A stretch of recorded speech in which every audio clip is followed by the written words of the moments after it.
All right, Kai, we are talking a little bit about error budgets, and I'm running a project with infrastructure on creating error budgets inside of Sisense. Right now, they're built out in Grafana, and they look a little bit like this. They have an availability target and a budget spent target. The premise of an error budget is that you are tracking availability inside of GitLab.com over a 28-day period. And our availability target is uptime at 99.95%, which means you have 20 minutes allotted for downtime.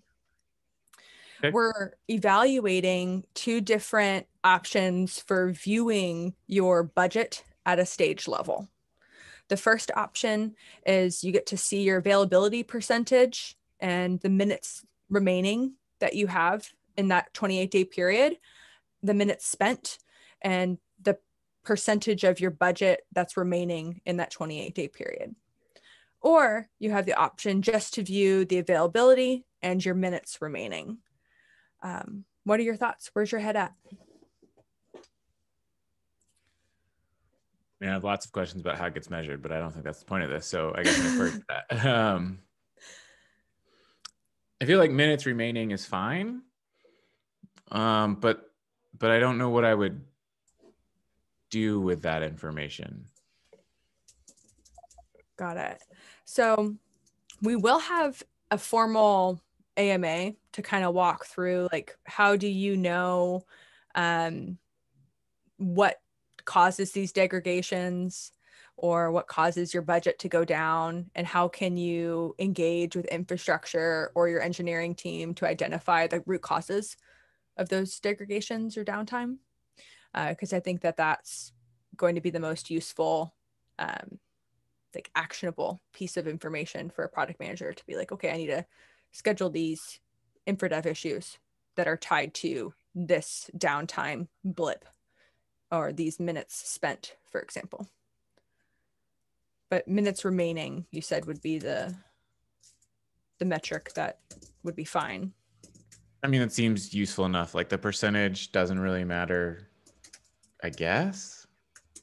Although you might want to keep the percentage because like over time, you'd want to see like where you fall in the percentage, which is maybe easier to like understand. I would say like percent of budget remaining, like quarter over quarter or month over month, like how much of your budget was left. So like that would sort of tell you like how you're doing overall, right? Like, did you end most months with like 100% of your budget left, or did you have like a trend down or a trend back up? That's interesting. Okay, I like where your head's at there. But generally, trend of this whole picture of your budget would be an interesting thing for you to manage too. Yeah, I think the trend data is more important of the budget than like the immediate budget piece, because I think about this and right, like if I burn five minutes of my 20-minute budget in a month, I don't even know how to, I guess immediately I don't even know how to think about that in a way of like, what am I going to do right there in the moment to make a difference anyways? Like I'm probably not gonna do anything unless infra throws over like a P1 S1, which like is very rare. Not very rare.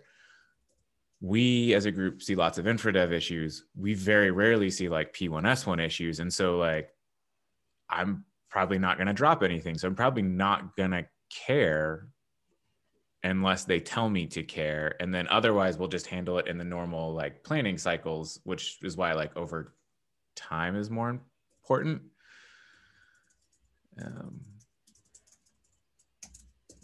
Got it. So with minutes spent, that would show you the amount of downtime in minutes that you've experienced in that 28-day period. Is that useful in any way, or is just minutes remaining the slice that you're looking at in order to like engage with engineering management to be like, hey, in this 28-day period, we had this change in our error budget? How would you report out your error budget change to your engineering management team? I guess is kind of like the question that would be Probably interesting. wouldn't. Like I feel like that's part of how this group has like always operated. Like that is, if I think about like the flow that we deal with like infra dev currently, engineering comes and says, we've got these, we need to deal with these. Here's the priority of them. Here's where they sit. Here's what I think about them. Here's where we are for capacity. Like, what do you want to fit in? And so like, to me, like, I don't know that I'll look at this and go, I'm going to change anything.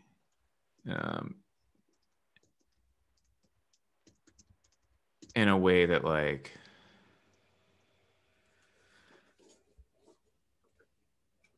minutes spent, or if I, let me scroll back up. Like, and I guess I'm trying to think if like budget remaining or budget used is the better like percentage to track. To me, it's like the percentage is the more important thing than like maybe the absolute numbers, only because like our availability target is whatever it is today. But like if that were to change in the future, absolutes become sort of useless and you'd want to keep that percentage, right? Like the percentage is still the thing that matters, right? If you use up X amount of percentage or you leave the month with X amount of percentage, like that's the only way to trend that. If we decide we're like a 4.9s company or a 5.9s company, right? The only way to actually know where you are is over time is percentage still. Otherwise you start over every time you change that. Yeah, I don't think I would do anything with this. Like, I don't feel like it's a thing I would look at. Maybe that's not the right answer. Yeah, I think that this is a change management exercise because we're encouraging, product managers to become more informed about availability, performance of their stage. And it can be that this is not information that you've been exposed to before. And therefore, looking at it or understanding how these metrics play into your product prioritization is new and different. So, your immediate reaction right now could be like, I don't really know if I would look at this, but I I can tell you that it's already published as a product PI for the overall product organization. So this will likely be something that gets reported out in our product performance indicator meeting on a monthly basis per stage. So there will be somebody looking at it, whether that's the GMP, the director of a stage.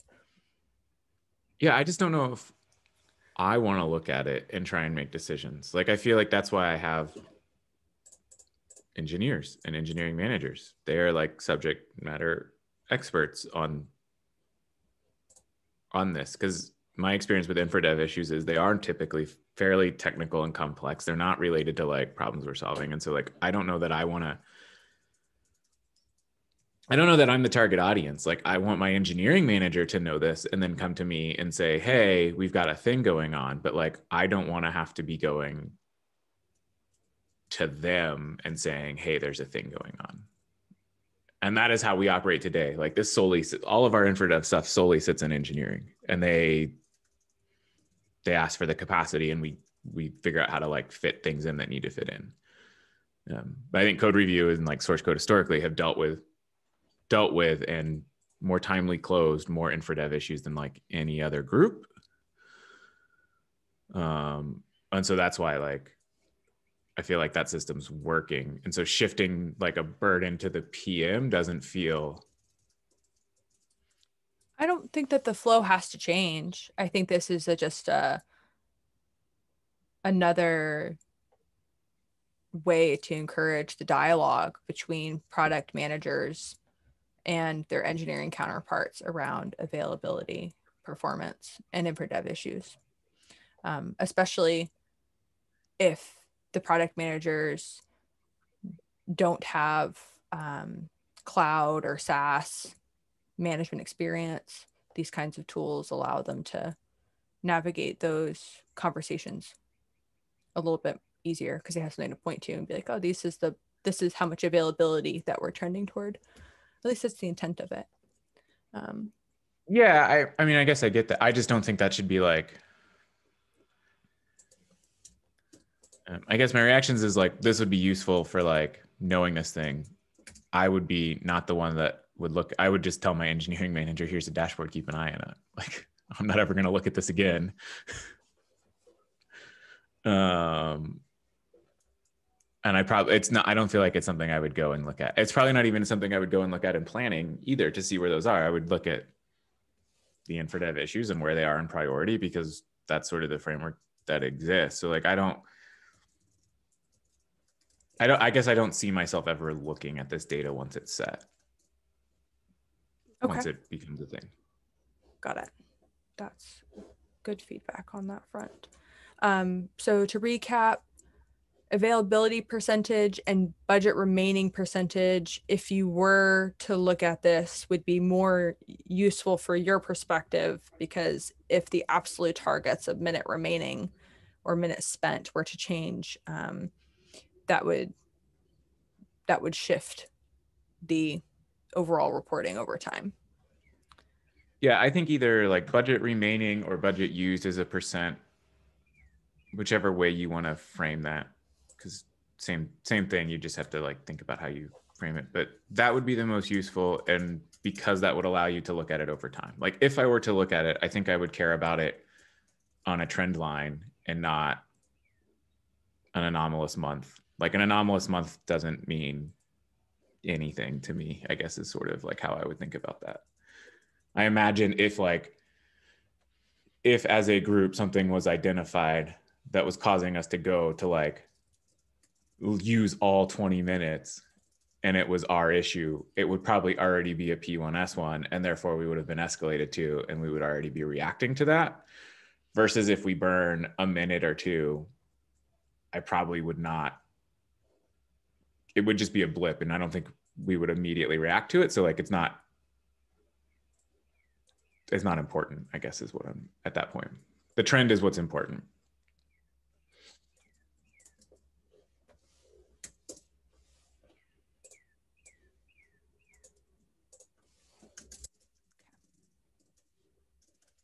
Awesome.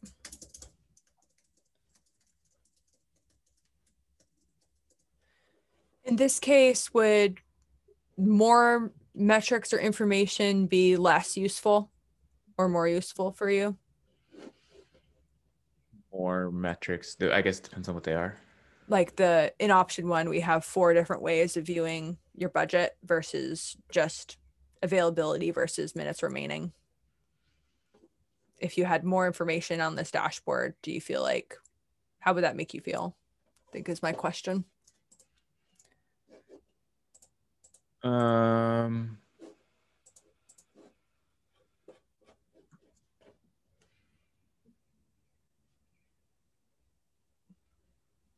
They're sort of like different things. I don't know. I guess I would want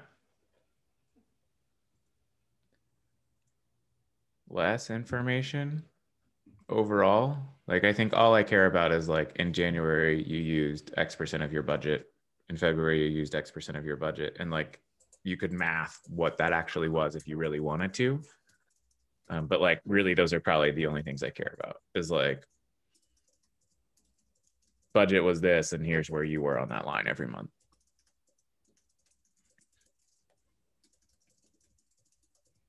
I guess the problem is like percentages inside of 20 minutes is sort of weird. I guess it's like every minute's 5%. Yeah, I mean, you could math it fast enough to figure out how many minutes you used. It wouldn't be that complicated.